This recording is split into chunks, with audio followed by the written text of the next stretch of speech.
Well, hello again everybody. I've got some space cleared out here, and I'm going to use this to build the coke oven that I've been rambling about for 2 episodes. And if you want to see how to make the bricks for it, it's just like that. And this is sort of a composite structure. I guess it works a little bit like a nether portal when you think about it. You have to build the structure, and then it recognizes what it is. So as I put the last brick here, you'll see it turns into a giant oven.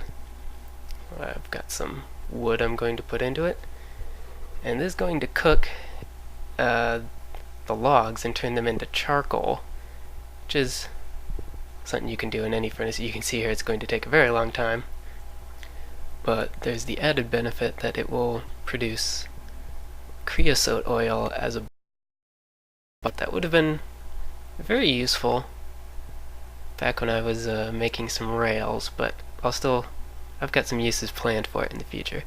Right here I'm going to build a blast furnace to go along with this, but first I need to go gather some materials for that. See, I worked on the floor a little. Oh, and I need to retool this staircase because I keep turning the wrong direction. But to get the materials for the blast furnace, I'm going to the nether. I don't plan to record much of this though, because I have some pretty bad frame rate issues there as is, and there's really not going to be anything exciting going on but resource collection. So I'll see you when I've done a bit of that. No sooner do I come through the portal than I see this heading for my portal. Let's see if I can see. Crisis averted? Question mark? No 3D perspective fail. No, crisis averted.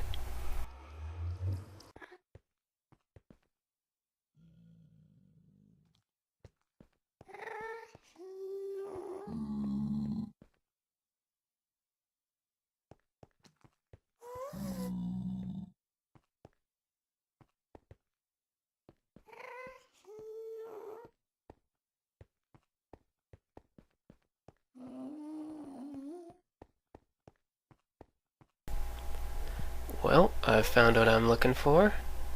I was pretty fortunate too. I heard ghasts the whole way here and didn't actually see them. They were just making noise. And I practically made a beeline straight to this.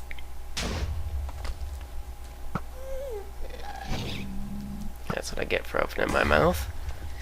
Anyway, I'm gonna start harvesting some bricks and other things. But here we are.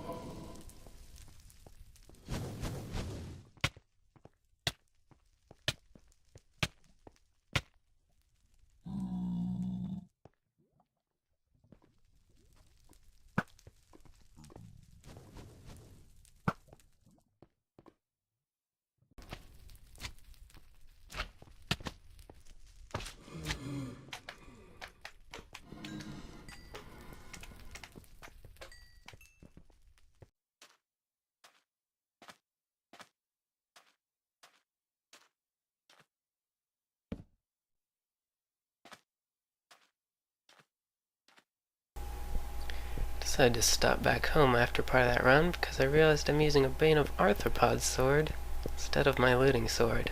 Like a dummy. Well, we're ready for that blast furnace now, but first I found something that I thought was a little funny while I was in the nether. It's a mustachioed skeleton.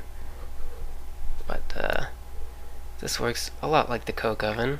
I'm going to take these bricks to make the actual blast furnace bricks, and there you can see, and it's built more or less the same way, except it's 1 block taller, so 4 blocks high, which I, of course, was not prepared for. That would be a little too professional. And let's make a 3x4 box out of this, except hollow in the middle. And that should be... yes, I have 2 blocks left over. And that is our blast furnace. So I'm going to put some iron in here, but I need something to fuel it with. There are 2 things you can fuel it with, one of which is charcoal. You can see we've got some oil building up here. And the other is coal coke, which I'll talk about in a bit. But now it will refine this iron down into steel. You can see it's also going to take quite a while. And you can build quite a few things with steel. And I'll show some of those once I've got a bit built up to play with. While we wait for that steel to cook, I've got a few things I want to build here. I've been waiting quite a while to get some glowstone to make this. And it is an electric jetpack. I'm going to start charging that up right away, rather, so that I can show that to you. Next, I'm going to build another backpack. First of all, because I didn't show how the first one was made on camera. That was a wonderful failed usage of a crafting table. And second is because I actually lost the first one in another portal mishap, which I'll tell you about next episode. So that's my 2 deaths in this world: going through a portal and falling to my death, and going through a portal and falling into the void. So I'm not doing too great there. I'm also not doing too great at crafting here because I cannot multitask. Alright, there we go. And a backpack. So I'll start charging that up and take out the jetpack, because this is the real game changer. I thought it was nighttime. It was just... sun was just setting as I started there. And out the window we go.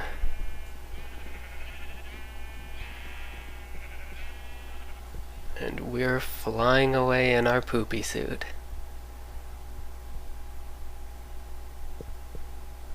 As words fail me.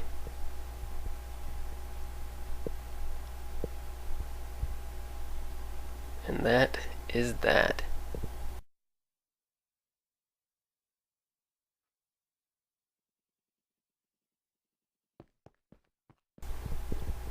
Okay, we're ready to make some steel tools now. And I've got my supplies all lined up for that. And we're going to start off by making... I think first I'll make a chainsaw, which it's not the most useful thing really, but it's a good multitasker. It obviously cuts down trees, cuts wood. It also does fair damage to enemies and works like shears. So, good bit of use out of that. Next, I'm going to make a mining drill and immediately upgrade this to a diamond drill. This works like a 2-in-1. It's a pick and a shovel, essentially, and it works about as fast as I think, maybe an efficiency 1 or efficiency 2 diamond pick. So that's very useful. What next? Next I'm making an electric wrench, which works a lot like a regular wrench, except never wears out. But it also has an added benefit that I'll mention in a moment. And I'm building this because I'm also making a macerator. And the macerator works a lot like a pulverizer. I'll try and show the differences in a bit. There we go, macerator. But you need a wrench to pick up industrial craft blocks without breaking them. And with this electric wrench, I can set it to lossless mode, which uses more energy but will never break items. Now, to give you an idea of the kind of automation you can set up with these mods, I've got these pulverizers and furnaces set up right above my storage here, but if I want to move things to and from, I have to go all the way over there to go up and down the stairs, and maybe that's not what you want to have to do. Maybe you want things to be more automated. So I'm going to dig out a little space here and just give you a basic idea, real quick and dirty, of the kind of things you can do with pipes. So here I'm going to set up some pipes. These will be for the output, I guess, leading into this chest. And I'm going to get a different kind of chest here so they don't connect. And here we'll put an output chest.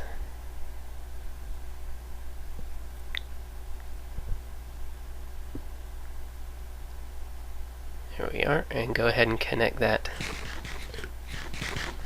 after a quick snack to the pulverizer upstairs. I should mention I'm using cobblestone pipe for one side and stone pipe for the other because they don't connect to each other. So it'll keep the two separate. Now we're going to have to mess with the configuration here so that our input can come from the correct side. There we go.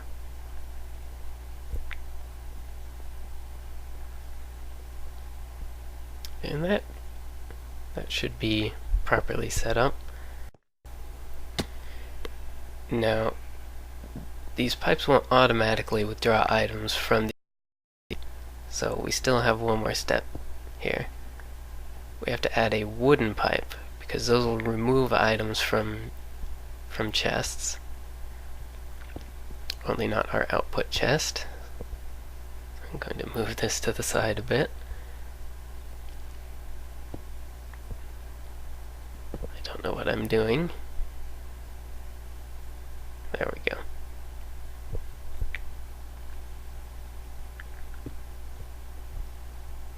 So now this wooden pipe will withdraw items from the iron chest, but it can't do it on its own.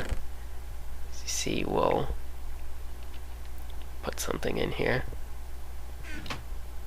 And you can sit here all day and it will never come out on its own. Now, most people power these with redstone engines because they never overheat and they don't need any power except for a redstone input.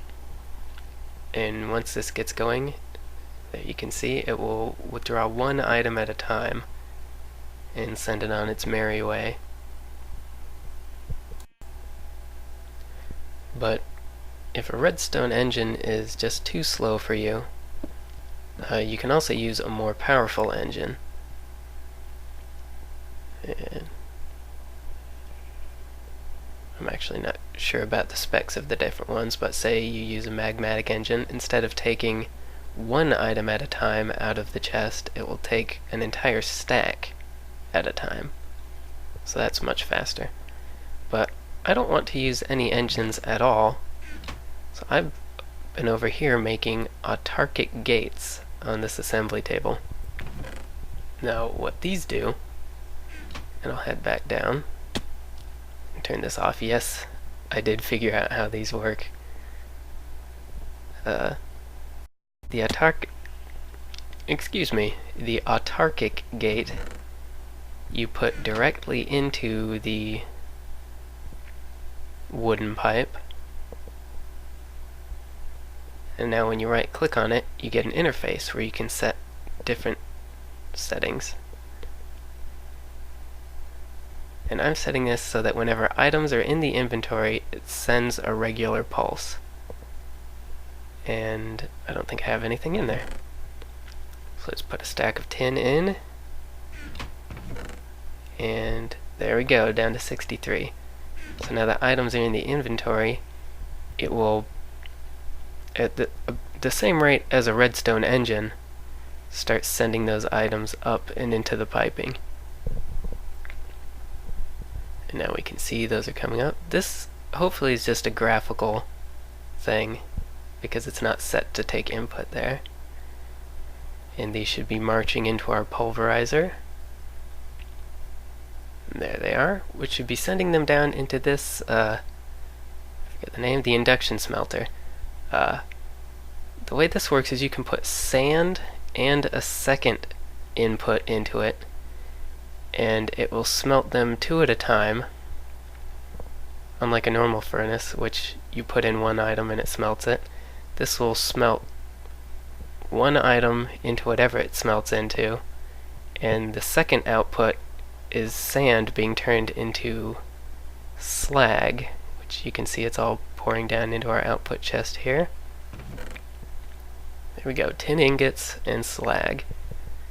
And as far as I know, all this slag is used for at the moment is it can be smelted into rock wool. And rock wool, yeah, it looks like it. Let me just pull it up to show you. It looks exactly like normal wool, but it is fireproof and has the same blast resistance as stone. So good for decorating. Now a quick comparison here between the pulverizer and the macerator. Sorry, pulverizer and the macerator. I brought some diamond ore here, and I'm going to sacrifice one to demonstrate. Put one in the macerator, let's start chewing up, and one in the pulverizer. Now, that went a lot faster than I expected. The pulverizer turned that one diamond ore into a single diamond, while the macerator, on the other hand, is going to turn that single diamond ore into 2 diamonds. So that's an advantage to the macerator. Now, the advantage of the pulverizer is that it has a secondary output, where if you're, for example, pulverizing silver, you'll occasionally get a piece of pulverized lead as well. That's just an example. Now for removing the macerator, I brought that electric wrench I used earlier. If I were to use this drill or a pick, it would destroy it and give me a machine block. But the wrench recollects the block. The next thing I'm going to make here is a filler, which is something I haven't messed around with much yet, or at all, rather. And what it should be able to do is either... I also need to make landmarks to go with this. And what it should be able to do is it can fill areas, as the name would imply. It can also clear out space, or do sort of a mix of the two, like make pyramid structures or stair structures. So I'm placing these landmarks in the area I want it to clear. Then right click on them and they should all connect to each other with lasers. And now we'll put down the filler, and it pops off all the landmarks and creates its own little, I don't know what you would call it, a boundary of where it's going to be working. Now I've just got a Stirling engine here, just to test this out. So we'll fuel that up, and now the way the filler works is you make patterns using brick and glass of what you want to do. I'm going to see if it will make a cobblestone floor here. I'm going to use some black, glass and brick. I combined the words. And there it goes. And we'll see if that flattens this out and gives us a cobble floor. Well, as you can see, this is starting to take pieces out of the ceiling, and it has not yet started making a floor. So clearly I don't know what I'm doing. So just to be on the safe side, I'm going to turn this off for now, and I will mess with it more in my own time. Now, I've made some slight cosmetic changes here to the staircase, and in the unlikely event anyone is actually watching this, I need suggestions.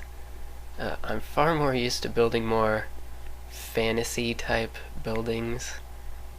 I only went this high. And this whole industrial setting is kind of throwing me off.